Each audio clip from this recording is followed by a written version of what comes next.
하나님의 말씀은 에스겔 23장 36절에서 49절입니다. 에스겔 23장 36절.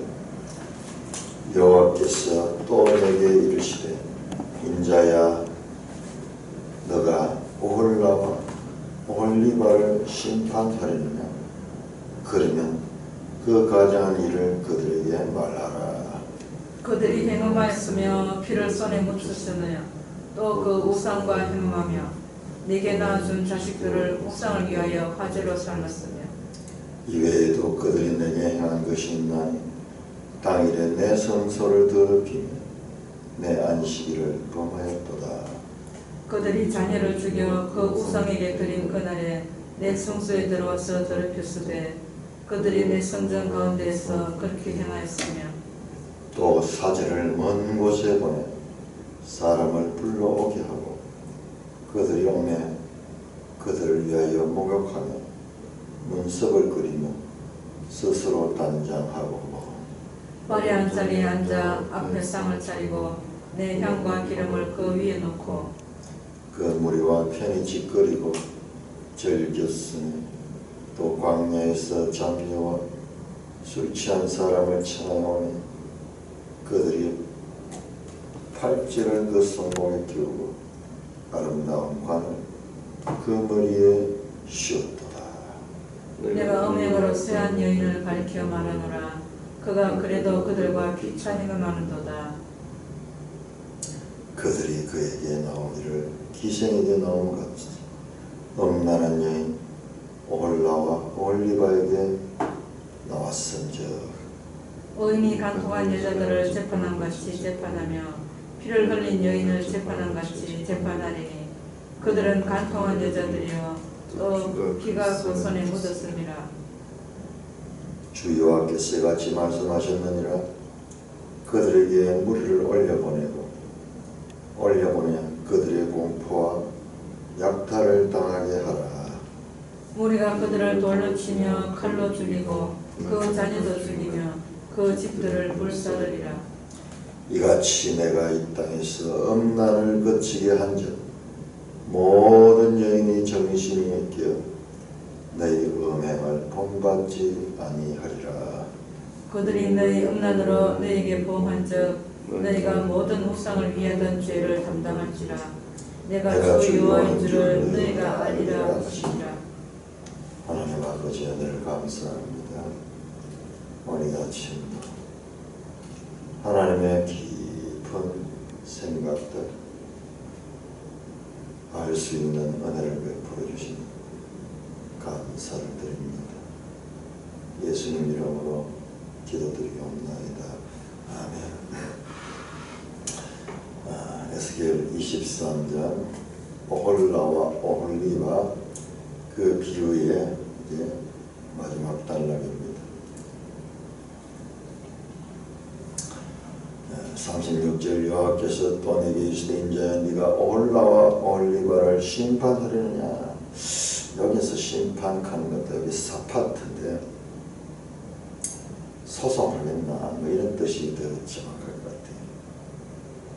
소송. 그러면 그 가정한 일을 그들에게 말하라. 그들의 죄목이 뭔가를 알려주라는 것입니다.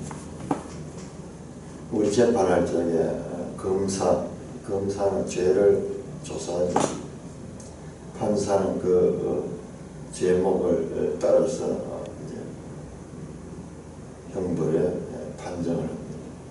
변호사는 그 죄인을 위하여 또 이렇게 돕는 소송을 합니다.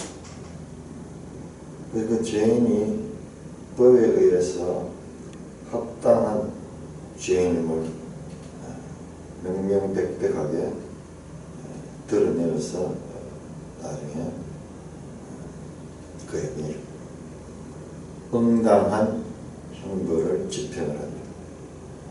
여기서도 심판하기보다도 소송하겠느냐 이 단어가 계속 앞에서 계속 20장에서도 지금 하나님은 이 백성의 죄를 알리는 것이 목적이에요. 심판하는 게 목적이에요. 소송하겠느냐 뭐 이런 표현. 지난번 성경 국문하겠느냐. 국문이라는 말은 아마 취조하는 것. 그리고 그 이 증인에게 낱낱이 변론하는 그런 의미 같아요. 자, 그러면 그 가져간 일을 그들에게 말하라. 자, 이제 마지막 부분에서 다시 올라와 올리바가 등장합니다. 처음에는 올라의 죄상을 드러내고 그가 아수르에서 심판당하는 그와 같은 죄 때문에 그렇다. 다음에는 올리바의 죄상을 드러냈습니다. 그리고 그들이 바벨론에서 심판당하는 것을 말씀합니다. 이제 마지막에 가서 다시 올라와 올리바를 하나로 묶어서 말합니다. 이스라엘 역사 전체를 해석하는 그런 입장입니다. 분열왕국도 이스라엘에 속합니다. 그래서 오홀라와 올리바는 같은 심판을 받습니다. 37절 그들이 행함하였으며 피를 손에 묻혔으며 또 우상과 행함하여 내게 낳아준 자식들을 우상을 위하여 화제로 삼았으며 그들의 죄가 얼마나 심한지 그들이 행함했다. 피를 손에 묻혔다. 두 가지입니다. 첫째 행음함과 그 다음에 피를 손에 묻혔다. 피를 손에 묻히는 것은 폭력입니다. 살인, 폭력.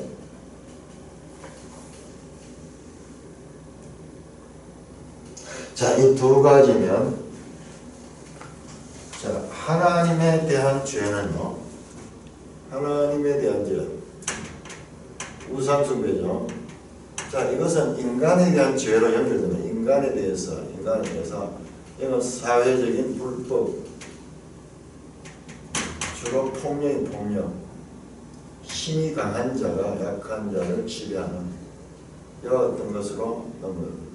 그 우상은 뭐냐 그러면 우상은 일방적으로 그 경배자에게 복을 줍니다.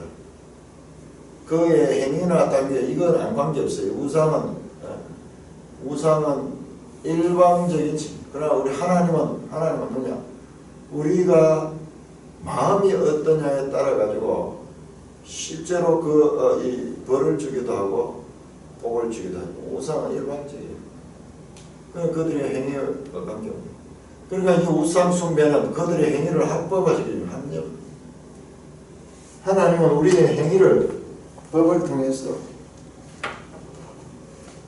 제한하고 바르게 살아야 될 것을 가르쳐 줍니다.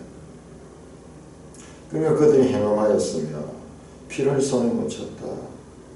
우상 숭배를 했고 사회적인 그와 같은 폭력을 가지고 강한 자가 약한 자들을 지배하는 또 그 우상과 행함하며 내게 낳아준 자식들을 우상을 위하여 화제로 삼았다.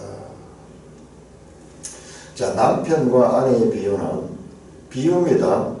그게 실제가 될 수는 없어요. 하나님은 그 이스라엘의 남편 수준이 아니 창조주시고 아버지시고 그러나 비유를 통해서 말할 적이야.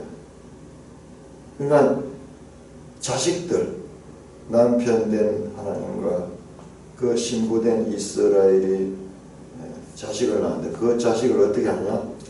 우상을 위하여 화제로 삼았다. 이게 계속 나오죠.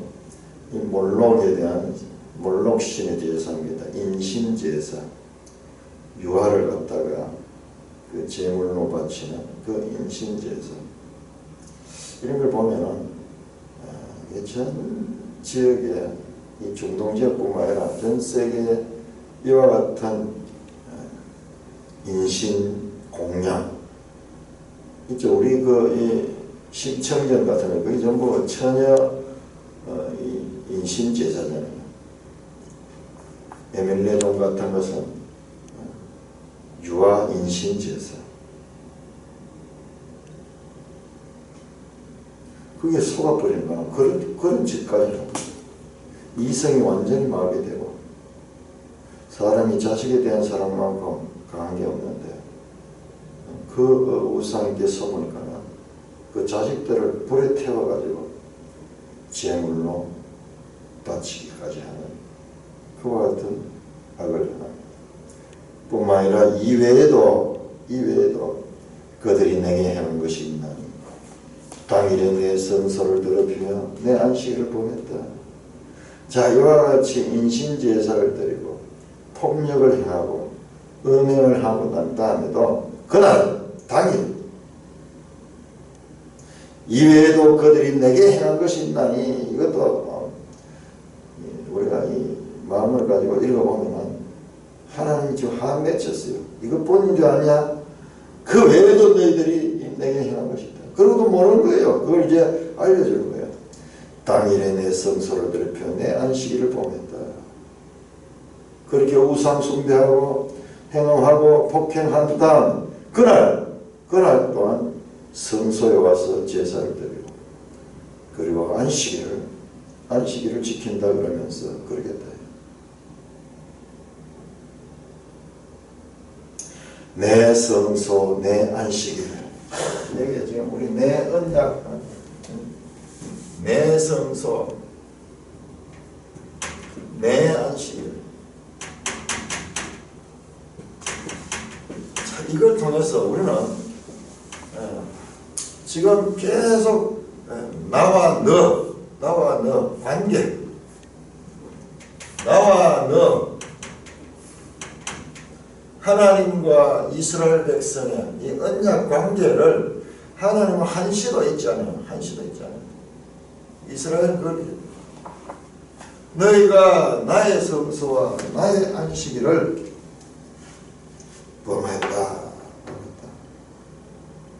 아무런 양심의 가책도 느끼지 않고 하나님과 몰록을 동일시하는 외람된 행위를 합니다. 인신제사를 드리고는 또 성소에 와서 제사를 드리고 그리고 안식일을 그 안식일에도 그와 같은 우상 숭배를 하고 하는 그와 같은 거죠. 내 성소, 내 안식일. 중요한 표현이면 이게 하나님의 거룩함. 성소는 공간 속에 구별된 거죠. 공간 속에 구별된 하나님의 처소가 성소고 안식일은 시간 속에 구별된 그와 같은 것이 바로 안식이다. 자, 구별되다 하니 이걸 거룩이라고 우리말로 거룩하죠. 거룩하다가 같게 우리 한자어로 성자 거룩할 성자를 쓰죠. 이 성자는 구별되다 하는 것이에요. 거룩하다 하나님과 붙이는 겁니다. 이 하나님의 거룩을 범하는 그와 같은 일을 행했다. 내 성소, 내 안식일. 성소 속에 들어가면은 지성소가 있죠. 하나님이 임재하는 지성소. 그 지성소 안에 언약궤관인데 그 언약궤 속에 십계명이 말씀입니다. 기록한 말씀.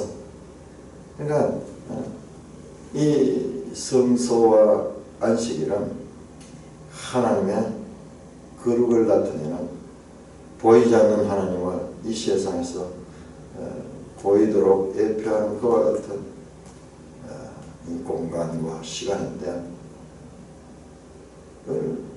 우상 숭배와 몰록 신과 동시에 39절입니다. 그들이 자녀를 죽여 그 우상에 드린 그날에 내 성소에 들어와서 더럽혔어요. 그들이 내 성전 가운데서 그렇게 행했다. 하나님이 상처가 지금 잊혀지지 않습니다. 평생 잊혀지지 않는 상처들이 있어요. 그게 언제 있느냐? 그 본인은 저 상처를 낸 사람 잘 몰라요. 제가 어제도 그런 말씀 드렸지만 그 2015년에 박근혜 대통령이 중국의 그 전성일에 이 중국과 러시아 그 사이에 서서 그 군대 사회를 참관하는 거죠. 그냥 우리 쪽에서 봐서는 그냥 이제 이 다변화된 사회에서 국제 관계 가운데서 우리가 경제적으로 이제 이 외교에는 영원한 적도 없고 영원한 우방도 없다, 그런 논리를 가지고 그렇게 했을 텐데, 그러나 그 미국의 입장에서는 얼마나 그게 상처가 되었을까. 말은 하지 않지만 그게 얼마나 큰 상처가 되었을까. 모르는 거예요, 박근혜 대통령. 그럼 미국으로 봐서는 와, 저 가난한 나라 죽어가는 나라에 우리 청년들이 5만 명이 와서 전사하고 엄청난 물자와 그리고 유엔을 동원해서 저 나라를 살려가지고 오늘은 이렇게 잘 살게 되고, 그 우방으로서 서로 미군이 주둔하고 있으면서 동맹관계를 가지고 이렇게 있는데, 버젓한 백주 대낮이야 그 중국을 찾아가지고 그렇게 했었죠. 말은 하지 못하지만 그 상처가 깊이 있을 것 같은 그런 생각이 제가 최근에 들어요. 그 마음속에 한을 품게 만들었습니다. 하나님 지금 한을 품고 있잖아요. 그날에 그 시간까지 기억하래요. 그날에 당일에 내 성소를 드리고 그들이 자녀를 죽여 그 우상에 드린 그날에 내 성소에 들어와서, 이것도 보세요. 앞에 자식들을 우상을 위하여 화제로 살렸으며 이외에도 그들이 내게 하노니 당일에 내 성소를 드리고 그들이 자녀를 죽여 우상에 드린 그날에 내 성소에 들어와서 더럽혔으되 그들이 내 성전 가운데 그렇게 하죠. 지금 강조잖아요. 똑같은 내용을 반복하면서 강조하면서 이게 깊은 상처가 있는 겁니다. 그날에 내 성소에 들어와서 더럽혔다. 그들이 내 성전 가운데 그렇게 행하였으며, 성소, 성전 같은 뜻이다. 같은 말씀을 표현을 다르게 하면서까지 큰 상처를 받은 하나님의 심정을 우리가 읽을 수 있습니다.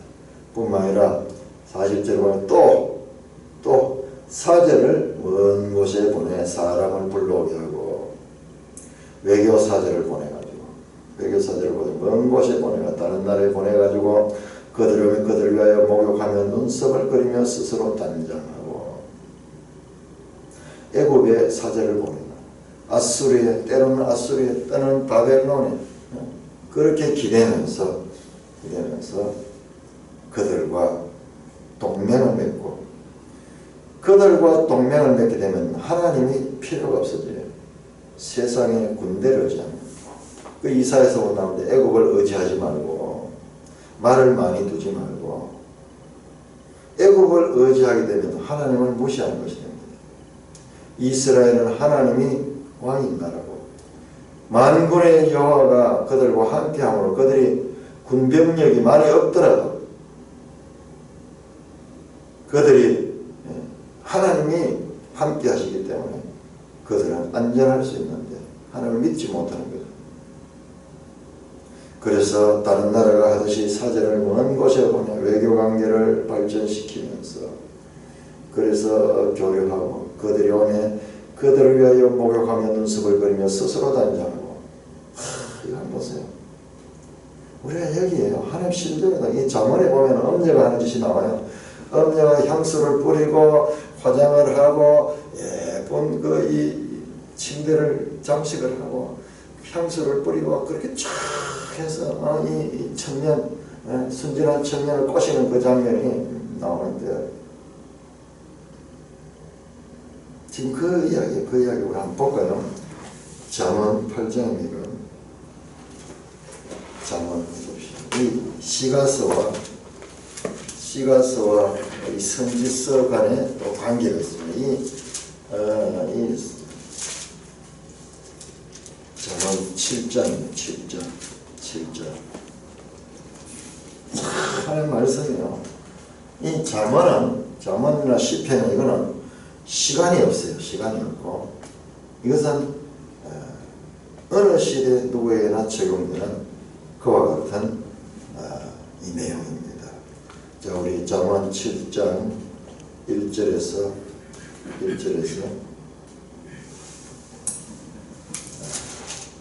7장 다음으로 7장 교도가 되고 있습니다. 자, 어떻게 성경과 성경이 연결되는가?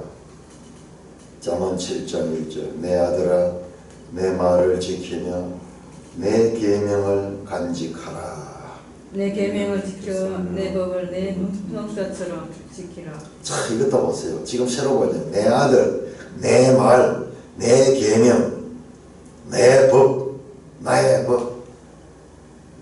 이것을 네 손가락에 매며 이것을 네 마음판에 새기라. 지에게 너는 내 누이라 하며 명철에게 너는 내 친족이라 하라. 그리하면 이것이 너를 지켜서 엄녀에게 말로 호리는 이방 여인에게 빠지지 않게 하리라. 내가 내 집 들창으로 싹창으로 내다보다가 어리석은 자 중에 젊은이 가운데 한 지혜 없는 자를 보았노라. 그가 거리를 지나 엄녀의 골목 모퉁이로 가까이 하여 그 집 쪽으로 가는데 저물 때 황혼 때 깊은 밤 허감 중이라. 그때 기생의 옷을 입은 감기한 여인이 그를 맞으니 이 여인은 떠들며 완악하며 그의 발이 집에 머물지 아니하며 어떤 때는 거리 어떤 때는 광장 또 모퉁이마다 서서 사람을 기다리는 자라. 그 여인이 그를 붙잡고 그에게 입맞추며 부끄러움을 모르는 얼굴로 그에게 말하되 내가 화목제를 드려 선한 것을 오늘 갚았노라. 이러므로 내가 너를 맞으려고 나와 내 얼굴을 찾다가 너를 만났도다. 내 침상에는 여호와 애굽의 문이 있는 이불을 폈고 모략과 침향과 계피를 뿌렸노라. 오라 우리가 지금까지 혁죽하게 서로 사랑하며 사랑함으로 희락하자. 남편은 집을 떠나 먼 길을 갔는데 온 주머니를 가지선즉 보름날에나 집에 돌아오리라 하여 여러 가지 고운 말로 욕하며 입술에 호리는 말로 깨물어 젊은 애가 곧 그를 따랐으니 소가 도수장으로 가는 것 같고 미련한 자가 그를 받으려고 쇠사슬에 매이러 가는 것과 같도다. 필경은 화살이 그 간을 뚫게 되리라. 새가 빨리 그 물로 들어가되 그의 생명을 잃어버릴 줄을 알지 못함과 같으니라. 이제 아들들아 내 말을 듣고 내 입의 말에 주의하라. 너 마음이 엄녀의 길로 치우치지 말며 그 길에 미혹되지 말지어다. 대저 그가 많은 사람을 상하여 엎드러지게 하였나니 그에게 죽은 자가 허다니라. 그의 집은 쏘의 길이라 사원의 방으로 내려가니라. 지금 이 엄녀의 행위를 누가 하느냐? 이 이스라엘이 하고 있습니다. 이스라엘. 그러니까 이 남편 된 하나님의 상처가 얼마나 깊은지 몰라요. 이 장면을 정확하게 묘사해요. 사절을 쓰는 곳에 보내야 불러오게 하고 그들이 오니 그를 위하여 목욕하고 눈썹을 그리고 스스로 단장하고 화려한 자리에 앉아가지고 앞에 상을 차리고 내향과 기름을 그에게 놓고 내향 하나님께 드리는 그 향을 갖다가 그에다 놓고 그 무리와 편히 짓거리고 즐겼으며 또 광야에서 잡류와 술 취한 사람을 청하여 오며 그들이 팔찌를 그 손목에 끼워 아름다운 관을 그 머리에 셨고 이 간부와 이 희닥거리면서 서로 미혹하면서 서로 노는 모습이 생생하게 눈에 새겨져 있잖아요. 사람은 이런 상태에 살인이 일어나는 거예요. 살인. 그때 눈이 뒤집어져요.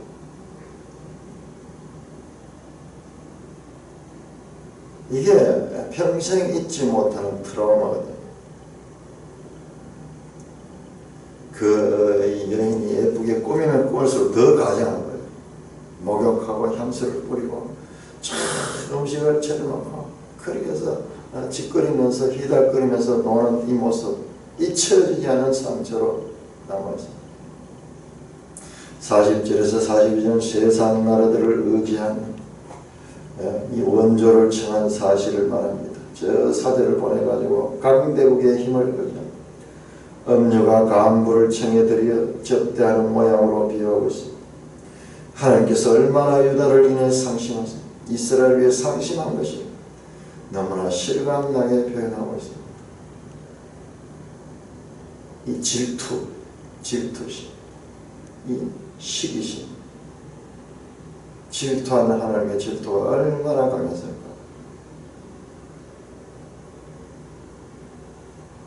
진정으로 사랑하는 자는요, 자기 부인이 딴 남자와 저렇게 놀아나는 거, 그 여인을 위해서 그렇게, 그거 아닙니다. 그건 사랑하는 게 아니에요.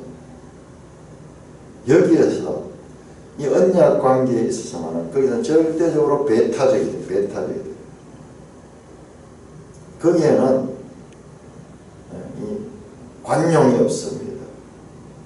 거기에는 정말 사랑하는 자는 거기는 질투를 느껴야 돼요. 그 질투가 없다는 것은 사랑이 없다는 얘기예요.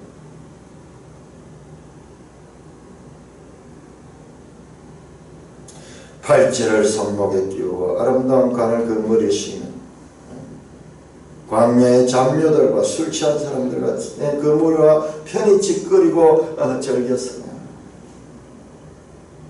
이건 생생하게 잊혀지지 않아요. 이런 상을 목도 43절 내가 음행으로 취한 여인을 가리켜 말하나 그가 그래도 그들과 피차에 헤어만 음행으로 취한 여인을 가리켜 말하나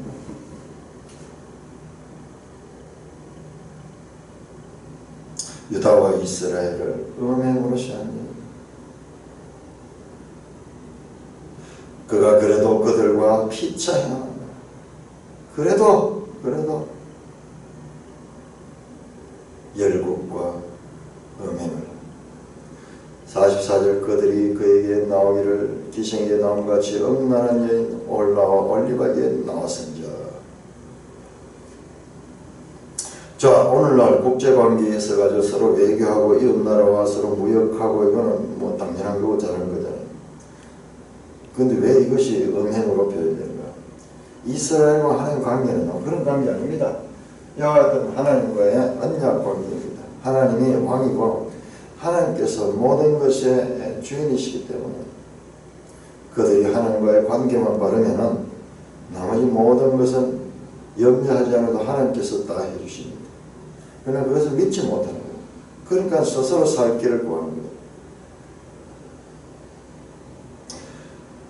그들이 그에게 나오기를 여기서 44절에 그들은 열국입니다. 이방 나라들이 그에게 나오기를 이스라엘에게 나오기를 기생에게 나온 같이 음란한 여인 올라와 올리바에게 나왔다. 지금 이 이스라엘이 음녀가 됐어. 마치 이 창녀들에게 나가듯이 그렇게 나왔다. 45절입니다. 의인이 간통한 여자를 재판한 같이 재판하며 피를 흘린 여인이 재판한 같이 재판하는 그들은 간통한 여자들이요 또 피가 그 손에 묻었습니다. 간통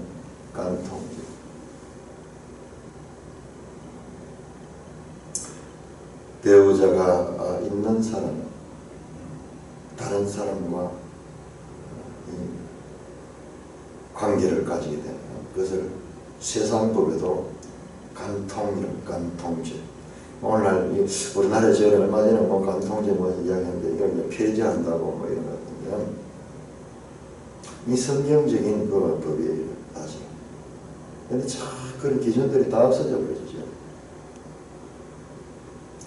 그게 있으니까 그럼에도 이 죄를 범하는 것이 조금 억제가 되고 또는 이게 노출되지 않는데 이제 이런 것들이 자연스럽게 노출됩니다. 혹자들 이야기를 보면 오늘 세상에서는 뭐 남자하고 여자들이 애인들을 두고 결혼한 남자와 여자들 자식을 가지고 있는 남자 애인들 가진 사람들이 많이 있고 자랑스럽게 이야기한다.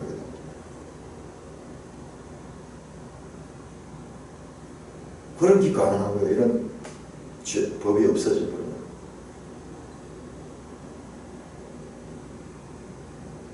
간통한 여자를 재판한 같이 재판하면 피를 흘린 여인을 재판한 거지. 자, 간통한 여자, 피를 흘린 여인. 그들은 간통한 여자들이 어떤 피가 그 손에 묻었다. 이 두 가지 A와 B 반복됩니다.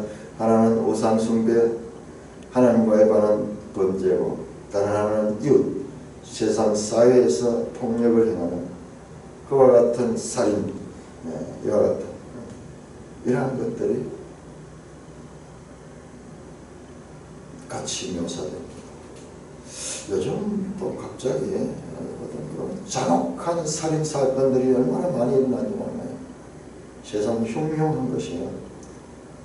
지금 이런 문제들도 지금 심각하게 계속 시신을, 살인뿐만 아니라 살인해서는 시신을 갖다 유기를 하고 막 그런 일들이 말로 표현할 수 없는 끔찍한 일들이 46절 주 여호와께서 이같이 말씀하셨느니라.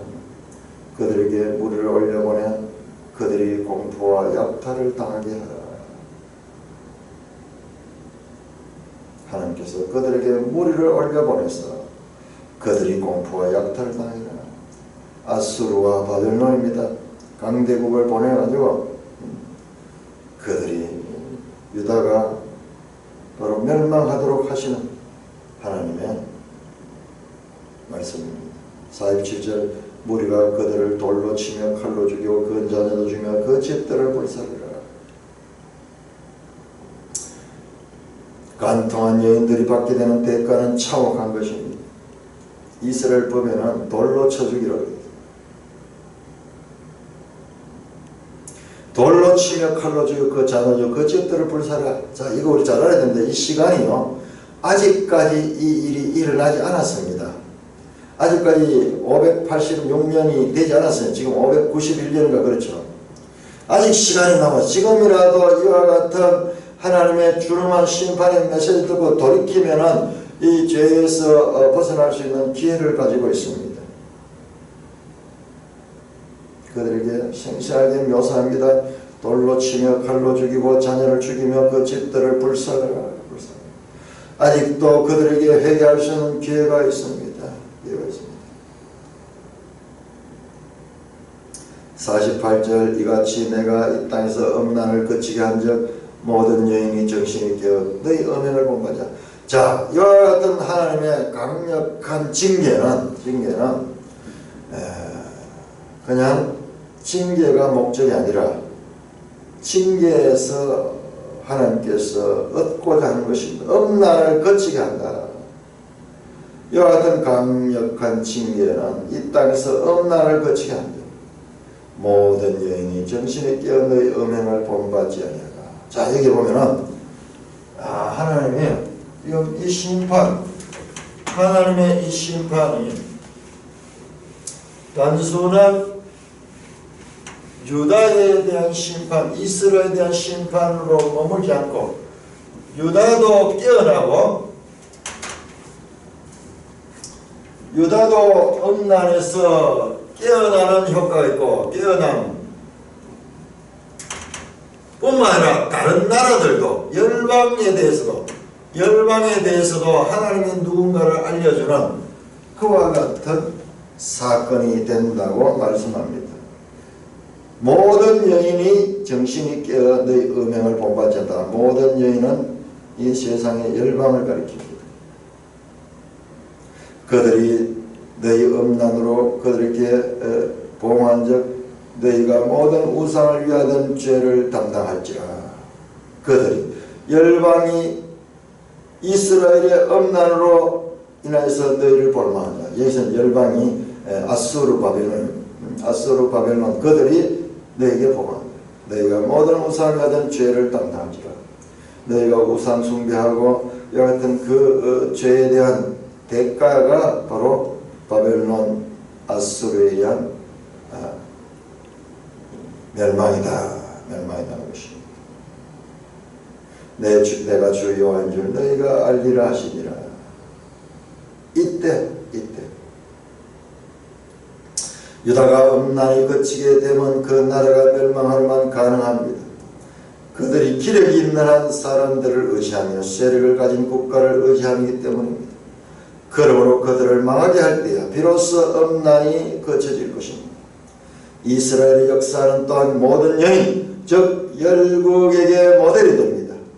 이 사건에 궁극적으로 세상 나라에 하나님이 누구신가를 알게 하는 역할을 한다는 것도 우리는 여기서 알 수 있습니다. 하나님의 지혜가 이스라엘을 통해 가지고 하는 사건이 단순한 이스라엘에 머물지 않고 다른 여인들, 다른 모든 열국에서 하나님께서 하나님을 알리시는 그와 같은 일을 한다는 것입니다. 그들이 너희 음란으로 너희에게 봉한 너희가 모든 우상을 위하던 죄를 담당하지 않아. 그 죄에 대한 책임은 징계를 받아야 됩니다. 징계를 받아야 됩니다. 그때 내가 주여한 줄 너희가 알리라. 여호와께서 행동하시는 궁극적인 목표는 이스라엘 백성과 열방이 하나님의 주권을 인정하시게 만드는 데 있다고 우리가 이 말씀을 통해서 유추할 수가 있습니다.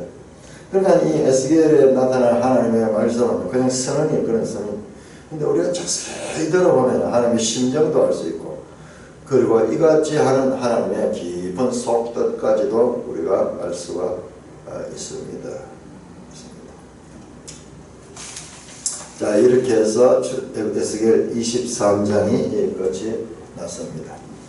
자, 우리 여기에서 출애굽기 19장 다시 한번 출애굽기 19장.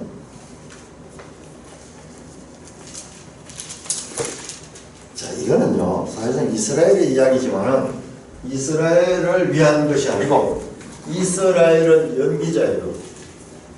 무대에 이스라엘에 대한 하나님 뜻도 있습니다. 따르지만은 그러나 더 궁극적인 하나님께서 이스라엘을 통해서 전 세계에게 하나님을 알리시는 거예요. 출애굽기 19장에서 24장까지는 바로 시내산 언약이죠. 자, 우리가 어제 제가 그 이야기를 했습니다. 그 시내산 마지막 이 언약 체결식을 할 때 이 산에요, 산에 백성들은 이 산 아래에 탁 모이고 연상을 해야 돼요. 이게 약 200만 명 가까이가 여기 있는 거예요.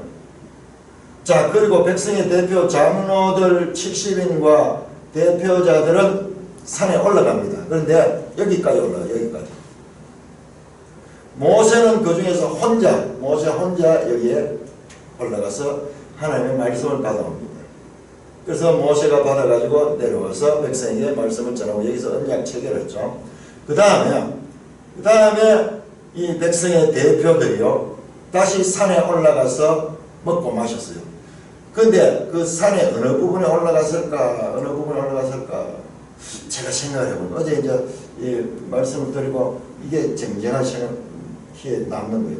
생각해보면 두 번째 올라갔을 때는 이 백성의 대표들 같이 올라갔습니다. 자, 우리 한번 볼까요? 24장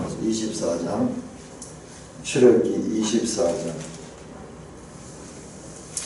우리가 흔히 언약 장면은 중요시 여기고 언약 체결 후에 이 언약 체결 식사하는 장면은 그냥 근성으로 보기 쉬운데, 자, 더 중요한 것도 24장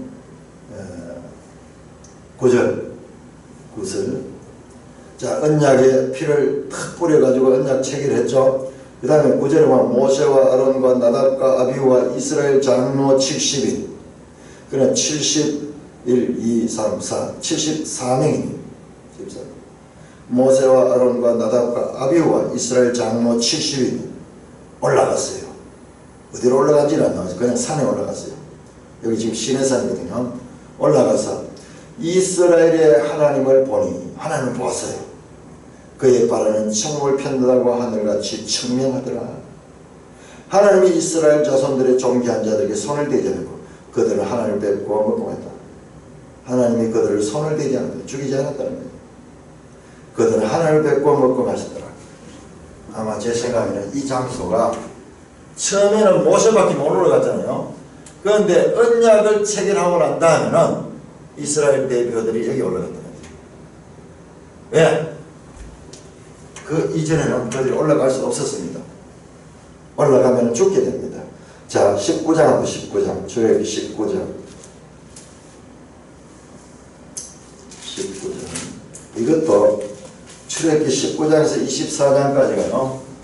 제가 아직까지 잘 살펴보지는 못하지만 이게 수미상관이에요. 수미상관.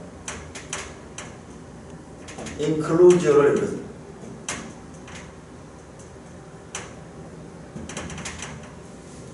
자, 19장에 보면요. 무시무시한 장면이 나옵니다. 무시무시한 장면이 나오고, 그래서 이 하나님의 음성이 들리고 시내산에서, 그래서 백성들이 두려워 견딜 수 없습니다. 그래서 모세가 이제 그 산에 올라가는데요. 자, 19장 12절 하고 12절. 하나님 만나는데 얼마나 두려운지 몰라요. 10절부터 보면은 여호와께서 모세에게 이르시되 너는 백성이 가서 오늘과 내일 그들은 성결하게 하며 그들이 옷을 빨게 하고 준비하니라. 하나님 만나는데 직접 만나는 것도 아니지만 그냥 만날 수 없어요. 성결하게 하여 옷을 빨고 무슨 정결을 해야지 하나님 만날 수 있다. 정결하게 하고 준비하게 하여 셋째 날을 기다리게 하여 이는 셋째 날에 나 여호와가 온 백성의 목전에서 시내산에 강림할 것이니 하나님이 직접 강림하겠다는 것입니다. 너는 백성을 위하여 주의 경계를 정하고 이르기를 너희는 산과 산에 오르거나 그 경계를 침범하지 말지니 산을 침범하면 반드시 죽임을 당할 것이라. 보세요. 철저하게 산에 올라오는 걸 금하잖아요. 왜? 하나님이 임재하는 곳에 이 더러운 사람들이 가면은요, 거기서 그대로 죽음밖에 없어요. 죽음밖에 없습니다.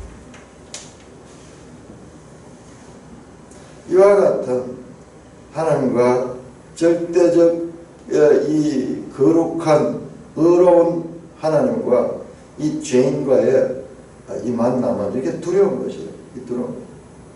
그런데 이 죄인들이 어떻게 이 두렵고 큰 하나님을 만날 수 있는가? 바로 우리 아까 봤듯이 언약을 지냈잖아요.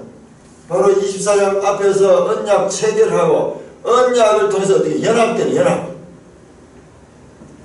제단에 피를 뿌리고 백성들에게 피를 뿌려가지고 그렇게 해서 언약이 체결하고 되니까는 그러니까는 이 서로 언약 관계를 통해 연합하게 되니까는 그 이전에는 모세만 이렇게 올라갔는데 이제 백성들이 대표들 올라가서 언약 체결 후에 언약 식사를 한 거예요. 먹고 마시는 거예요. 그럼에도 불구하고 하나님께서 그들을 손을 대지 않았다. 이 손을 댄다는 것은 이게 쳐서 죽이는 거예요. 죽이는 거예요. 죄인이 거룩한 하나님께 나가게 되면은 죽음밖에 없어요. 죽음밖에 없어요. 그래서 우리 성경에 나오는 선지자들도 하나님을 뵙는 선지자들이 있어요. 그때 처음에 나타난 것이 화로다 내가 죽게 되었도다. 이사야도 그렇게 화로다 내가 죽게 되었다. 모세도요 하나님 직접 볼 수 없어요. 하나님을 보는데 덕만 보도록 덕만. 하나님 한번 보고 싶다 그러니까 볼 수 없다는 덕만 보여요. 덕만. 그게 뭐냐? 이 거룩하신 하나님과 우리 죄인의 관계를 이야기합니다. 죄가 하나님과 우리의 관계를 완전히 단절시켜 놨어요. 죄인은 나갈 수 없어요. 나가면 죽음밖에 없습니다. 죽음밖에 없어요. 그런데 그 하나님께 죄인들이 나갈 수 있는 것은 유일하게 뭐냐? 이와 같은 피의 제사를 통한 언약의 피를 통해서 언약의 피. 자, 이게 보세요. 우리가 아무도 스스로 구원할 수 없는 오직 예수 그리스도의 피 공로를 통해서 우리가 하나님께 나갈 수 있는 이게 새언약이에요. 이게 새언약. 이게 신약이에요. 뿐만 아니라 성령을 보내주셔가지고 하나님이 우리 속에 거할 수 있도록 이게 전부 다 예수 그리스도의 이 십자가의 대속의 사역을 통해서 일어난 결과입니다. 그리고 예수 사건이 가지는 의미를요, 우리는 들어도 그 깊이와 넓이와 높이를 이해하지 못하는 거예요. 이 구약을 통해서 알 적에, 구약을 통해서 볼 적에 예수 사건이 가지는 그 엄중함과 그리고 그 중요함과 그 깊은 의미를 가지고, 그 구약이 왜 있느냐? 이 구약과 신약이 서로 보완을 하면서 하나님의 뜻을 우리에게 알려주고 있는 것입니다. 가까이 가기만 해도, 가까이 가기만. 24장 2절에 나온 너희는 모세만 여호와께 가까이 나오고 그들은 가까이 나오지 말며 백성은 나와 함께 올라오지 마라. 자, 여기 또 한번 보세요. 자, 이와 같은 이 구조, 거룩한 하나님과 그 백성과의 구조가요, 요게 바로 성막이에요. 성막. 자, 이게 뜰이에요. 뜰. 여기가 성소예요. 성소. 여기 제사장들이 들어갈 수 있는 데죠. 그러나 지성소는 대제사장만 들어갈 수 있는 곳이에요. 그러나 이 구약에 나오는 이와 같은 성소의 구조를 보면, 이 뜰이 있고, 이 휘장으로 착 뚫은 뜰이 있고, 이 안에 다시 들어가는 입구에 문이 있고, 여기에 번제단이 있고, 그 다음에 여기에 물두멍이 있습니다. 그 다음에 이 성소가 있고, 성소 안에는 이와 같이 여기에 이 등잔대가 있죠. 등잔대. 촛대하면 안 됩니다. 촛대는 번지기 잘합니다. 등잔대가. 여기 떡상이 있고, 여기 향단이 있습니다. 향단. 이 안에 창이 없습니다. 깜깜합니다. 이 등잔대를 통해서만 빛이 있죠. 계속 제사장들은 매일 이 기름을 갈아줘야 돼요. 떡상에 떡이 12덩이가 있는데 이 떡도 계속 갈아줘야 됩니다. 늘 새롭게 성령의 공급을 받아서 날마다 새롭게. 여기 분향단이 있어. 분향단이 있고, 그 다음에 여기에 이 언약궤가 있고, 언약궤 안에는 이 십계명이 들어있죠. 성소, 뜰, 지성소. 아직까지 이 성소를 만들기 전인데 이미 이 시내산 자체가 하나님이 강림하여 임재하시고 지성소로 임재하시고, 그 백성들은 그 바깥에 있으면서 이 시내산에서 하나님의 임재, 하나님과의 언약 체결, 이와 같은 장소를, 이것을 이 땅에다가 눕혀서 표현하는 것이 바로 이게 성소입니다. 성소.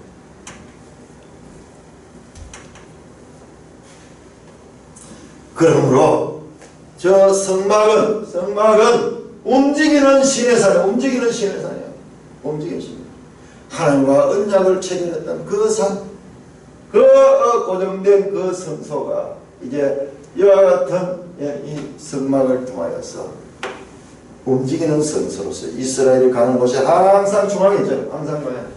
이스라엘의 지파들이 세 지파, 동서남북으로 세 지파들이 있고, 그 가운데 항상 성소가 그 가운데 한다.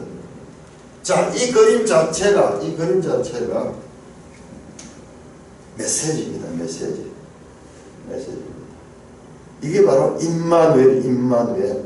예수님의 별명이 임마누엘. 하나님이 우리와 함께 하시다. 자, 우리 에스겔 마지막 장 한 편 보세요. 에스겔 우리가 이 뒤에 가면 이 성막 이야기가 다 나옵니다. 에스겔 48장.